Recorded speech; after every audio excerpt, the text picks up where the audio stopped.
It's vlog 21, and I'm talking about what I'm reading now. Hello and welcome back to the vlog. It is conference week. We have our second day of conferences this week, hence the tie. I don't typically wear a tie to school, but this week we've worn a tie a couple times.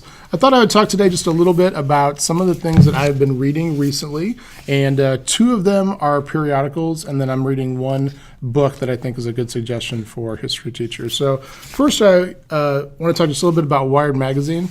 I only subscribe to a couple magazines, and Wired is one of them. I think they have great articles. Obviously, I'm kind of like a geek and like technology and stuff, but I think they do a really good job. And I've recently become a subscriber to the New York Times. They have a great teacher discount if you're interested in that. I never really thought that I'd probably use a subscription-based type thing to get through a paywall for a newspaper, but I really enjoyed the Times. We started off getting it every day home delivery, and now we're getting it just on Sunday in a print form, and then that gives us access to all the digital copy as well. So, but this is interesting. It's not the Times, it's Wired, but it's an article talking about how the Times is really pivoting to become a digital medium. And so I thought it was a really interesting article. If you've been kind of following what the New York Times is doing, they do a lot of virtual reality stuff. They sent Google Cardboard to all of their Sunday subscribers last year. So I thought it was just an interesting article about how a traditional newspaper is really trying to shift into that new environment where a lot of newspapers have, basically just kind of closed up and gone away and stuff. So I thought it was an interesting article, good mix of tech and newspaper type stuff. I grew up, my parents actually owned a small town newspaper in Nebraska, so kind of grew up in that mode of kind of printing and publishing and things like that. So that's the first article, and this is available online. The link is on our show notes. The second one is Time magazine, and the feature article or the cover article on Time this week, March 13th edition, is about Snapchat. And I'm not really a Snapchat person. I actually don't have Snapchat on any of my devices. But I thought it was interesting. It talks about how when they did their IPO recently, they're kind of going a little bit different way. They didn't give their shareholders a lot of voting rights and things. So it was kind of a businessy type article.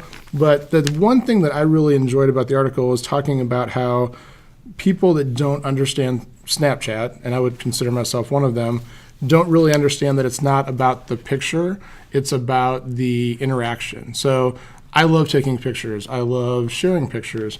Well, that's kind of the opposite of what you do at Snapchat for the most part.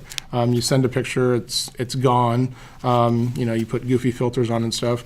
But the idea is having that consecutive day streak. So they are really playing off the idea of interaction, which is brilliant. And it's not really a photo app so much as it is an interaction app. So this is actually linked on our show notes, but it is behind a paywall. So if you can find a print copy, maybe a library or whatever, this is the March 13th edition, and I thought that was an interesting article as well. As far as a book that I'm reading right now, when I was at the library last week, this was on the new shelf, and it's called Rivals Until Death, Alexander Hamilton and Aaron Burr, by Rick Beyer. And I just started it. My daughter, who's a huge Hamilton fan, actually got a hold of it before I did and read quite a few of the pages over the weekend.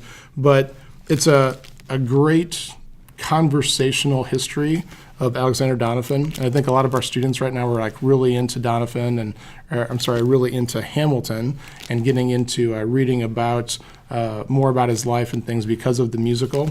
And so this is a really good book. It's a fairly easy read. I don't really know if it's more geared towards a younger youth audience, but I would definitely think they could read it. It's kind of, again, more of a conversational piece.